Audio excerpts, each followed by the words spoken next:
FCF, it is Question and Answer Friday. We have quite a few, so we're going to jump right in. Janet? Okay, here we go. Who are some theologians and end-time writers you enjoy reading or watching? I've read so many different ones through the years. First of all, I don't have favorites. As far as theologians, right off the top of my head, there's two right now that I kind of like lately.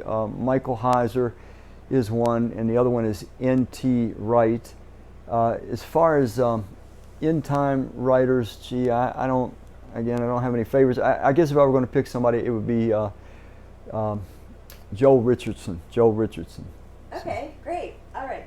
Our next question is, you have said in the past that you plan out your message series well in advance, a year or more sometimes. Has COVID caused you to rearrange series or create entire new ones not previously planned? The answer to that is yes and yes. Okay, so yes, I do normally have my series planned out a year or more in advance, and COVID has changed that dramatically. I had my series, but I did not follow through on it. It just didn't feel like the right thing to do in light of what was going on. So I've continued to make new series during this entire COVID period. So since March, I've kind of gotten out of my normal cycle, and I've just been kind of developing series as I feel like the Lord is leading me. Good news is I still have that year's worth of series that I'll still do at some point. So. Okay. Our next question is, what do you think about the announcement that the military put out saying they have a craft that is not of this world?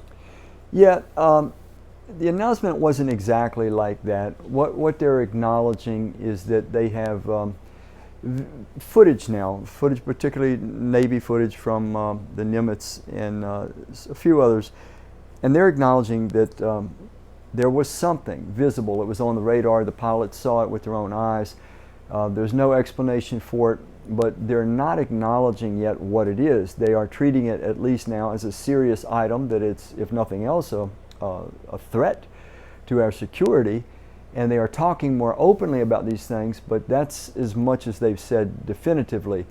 Now, anybody that's heard me do some teaching, I've taught for years and years now that the last great deception, that's what it's going to center around. It's going to center around entities that are going to disguise themselves or pass themselves off to us in some way as whatever they call themselves, ancient astronauts, or those that planted life on this planet. They're going to kind of present themselves as our creators and our saviors, but that will be the last great deception that 2 Thessalonians chapter 2 talks about, and we need to be watching this development very carefully, because we're moving closer and closer and closer to the normalization of this. If you think about it, ever since the 1950s, it's been kind of mocked and laughed at. It's been presented as an idea, the idea that there's life elsewhere in the universe that perhaps has visited the planet, but it was mocked. Well, it's not being mocked anymore. And so we're moving very close because we are coming to the end of the age. So this is something to keep an eye on. But we still don't have them saying definitively yet that they have a craft that's not of this world. There are reports, there's certain individuals that say they found debris of crashes and so forth, but that has not been definitively revealed or proven. Okay. Yeah. This person has another question also. I would also like to get your insight into the recent peace treaty with Israel and the UAE, and that the President mentioned other treaties in the works. Do you feel this is one of the treaties mentioned in Revelation? No, and just for the record, there are no treaties mentioned in the book of Revelation. And there's no treaties really mentioned in the Bible that pertain to the end times. There is one verse, and one verse only. It's in Daniel chapter 9 in the Old Testament, verse 27. And it is focused on the end times. And what it says is this. It says that He will confirm a covenant. The word covenant, the Hebrew word, it means an agreement. So this He, whoever this mysterious He is, will confirm a covenant. So it's an existing covenant or agreement with many. So the end time scenario is this. There's already going to be some kind of an agreement, some kind of a covenant. It could be a trade covenant. It could be a peace covenant. And this entity, who normally is associated with the Antichrist, will just confirm this covenant with many. So, the reason this UAE revelation recently could be big is this. This is big for a Sunni Arab nation to now say they're going to formalize peaceful negotiations with Israel. There could then follow suit some other Sunni nations, Arab bloc nations, that would then join into an agreement, a peace agreement of sorts with Israel. And then that kind of could set up, I'm saying could, later on, whoever this entity is, affirming this covenant, this agreement with many. So that's why this UAE agreement is interesting, because if it's the icebreaker that frees some of these other Arab nations, Arab bloc nations up to normalize relationships with Israel, well, then we could have something going on, because the scripture also talks about in Ezekiel 38 and 39 another block of nations, which is a Shiite bloc headed up by Iran. Turkey, even though Turkey is Sunni, they're also going to be in that particular bloc. And we see the polarization right now of these blocks of nations that the book of Daniel in particular talks about.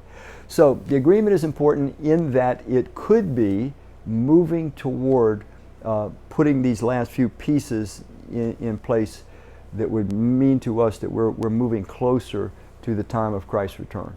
Okay, our next question is, hi Randy, whether listening to the Sunday message, today's teaching moments, or other videos, I have noticed that you may use various translations and versions of Scripture to illustrate during the message. I was wondering how you decide what translation or version to use. Yeah, I do that because after over 40 years now of reasonable familiarity with Scripture and knowing the character of God, the principles, the processes, the methodologies, and so I know essentially what any given verse is trying to say. And so what I will then do is look for a version that translates it in the way that at this stage in my development I know is the intent or meaning of Scripture. Now, here's the thing about translations. Any attempt to translate one language into another runs into all kinds of problems. So let's just say that we were trying to translate everything that I say in English into German. Well, the German translators would have a hard time every time finding one word that would match up with a word that I use. And so translators of any language often are in a conundrum. How do I express this word this individual is using with just one word? And so sometimes they have to use 2 words or 3 words.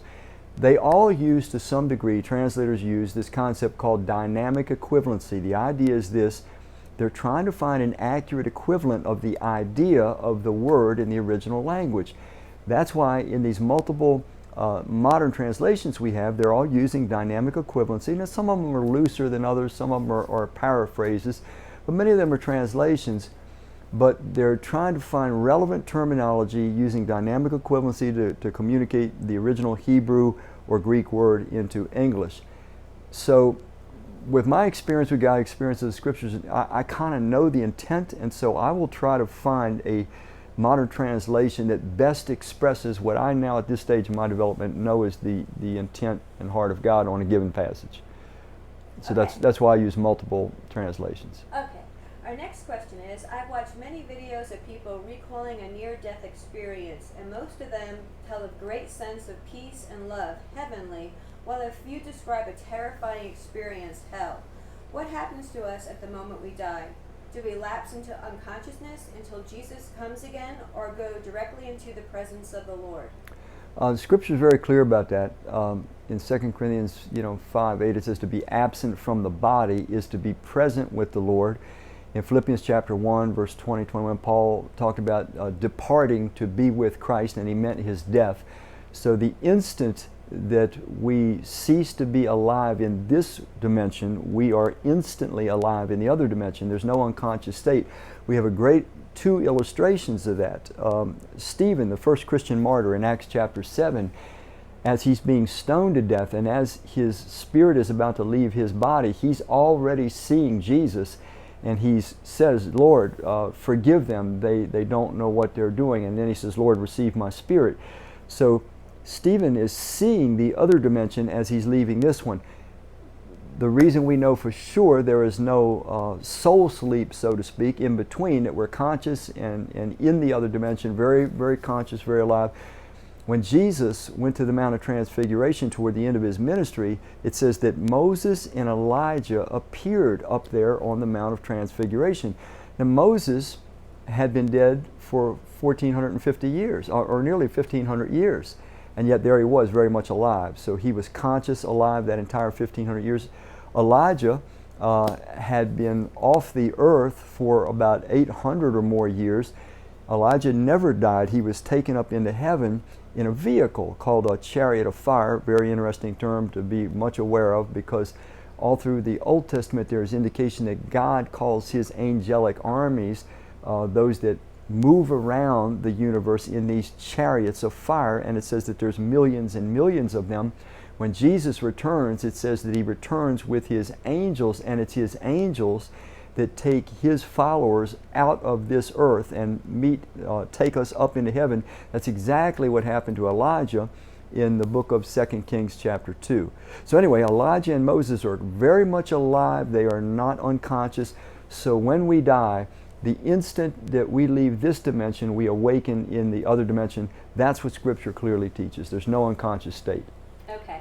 Our next question is, can you tell about how Jesus was as a young child, teenager, growing up? Thanks for all you do, and I really enjoy the daily teaching. We really don't have any information given to us by the Spirit of God in Scripture. We have the glimpse of Jesus when he was an infant and when he was perhaps 2 years old or so, when the wise men come, or the Magi come. And then we have one more glimpse of him when he's 12. It's kind of a funny scene. His parents go up to Jerusalem for one of the festivals of the Lord, and they somehow go back home without their son. I'm not exactly sure how that one worked out. They did have other kids, though, to be fair to them.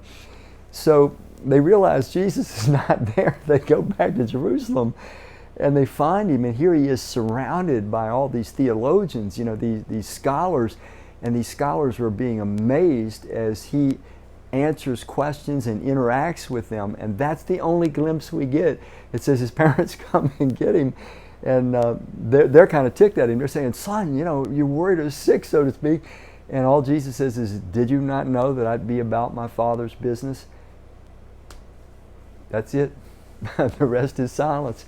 We don't meet him again until he's 30 and his ministry starts. Okay. Our next question is, what can you say about the various translations of the Bible that exist today? And what advice can you share that will help me understand why my mom's 1985 NIV does not include stuff like this, Matthew 17:21? Okay. This is kind of connected to our other question, but let me try to answer this broadly, because I'd like people to understand this better. Okay, let's take an old version that was the English standard for a long time, called the King James Bible. Okay, the King James Bible came from a set of manuscripts. You have to understand, old manuscripts. So this is old manuscripts of the Hebrew, the Aramaic, and the Greek. And the set of manuscripts were named the Textus Receptus, or the received text. The Stephen's text is called sometimes. So the King James was translated from this set. Now, a set of manuscripts is this. It's fragments of all the different books in the Bible. It's multiple copies of them. So the theologians and the translators can compare copy to copy and so forth. So for a long time, that was the standard. Okay. Then some other scholars came along, Westcott and Hort, and some archaeological findings occurred, and they found massive amounts of older manuscripts. Why is older important? Because you're going back closer to the source. And so here's what they found.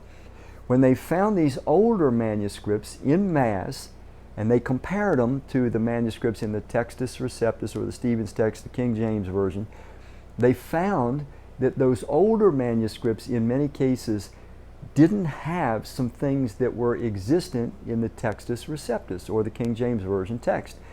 They were copyist editions. Now, before you get all freaked out and think, "Oh my goodness, we don't know what our Bible is." Okay, if you take all the number of these, first of all, it's not an enormous number, and none of them even touch any core teaching of Scripture. In other words, we have redundancy with everything that is important about the person and work of Christ, the plan of God, the terms of salvation, on and on I could go. So in the NIV of 1985, for example, which this person mentions, you have some points where a verse is literally missing. Like I think, Janet, didn't they list Matthew 17, verse? They did. 17:21, 18:11, Okay. 23:14. So let's take Matthew 17:21. So you're reading in your 1985 NIV version, and you're like, whoa, that verse is missing. But then if you look, there's a little footnote, and they explain to you what was found in some inferior manuscripts. Okay, so here's the theory. The theory is, if we find manuscripts, massive amounts of manuscripts that predate this other set of manuscripts that has this obscure verse that doesn't sound right anyway, well, then it must have been added by a copyist. And so they go with the earlier manuscripts, believing that they are more accurate, and they're often called superior manuscripts. So every modern translation, this is where this gets interesting, every modern translation that we have today are based on the Westcott Hort volume of manuscripts, and they're based on the newest, most accurate archaeological finds. And so this is why you have occasions where verses are left out. There's always a footnote explaining what it is, but when you look at these verses and you look at what they say, nothing has been lost. We have a very accurate Bible. It is very trustworthy. All the truth that we need to know about God and about life, it is redundantly revealed in Scripture. So there's no reason to fear that our Bible's not accurate or that these modern translations are not trustworthy. No reason at all. Okay, that was our last question. Oh, wow. Okay, that kind of caught me off guard. So you were going to mention this Sunday's Character test. message, which is called the Character Test. We're in a series that talks about the fact that God tests or tries us. But what I've repeated in this series is that it's not like it's a pass or fail testing, and it's not even so much a testing as though God doesn't know the answer. It is a catalyzing experience to be mainly developmental for us. And so this Sunday, the message is called the Character Test. It comes from the book of James. And what we will find is that trials or testings are a necessary catalyzing component to stir, to bring alive certain capacities in us, certain Christ-like capacities in us that cannot be brought alive in any other way. I'll leave it at that. I think it could give you a whole different feeling about obstacles and hardships and problems and challenges in life if we start understanding that this is a mechanism that God uses to kind of blast through some sticking places we get with our character development, and that these things are really good, so much so that James says, count them all joy. So I hope you'll be there Sunday at 10. I hope you'll even tell somebody else that may be going through some trials. Tune in, because they will see that these trials have many a hidden blessing.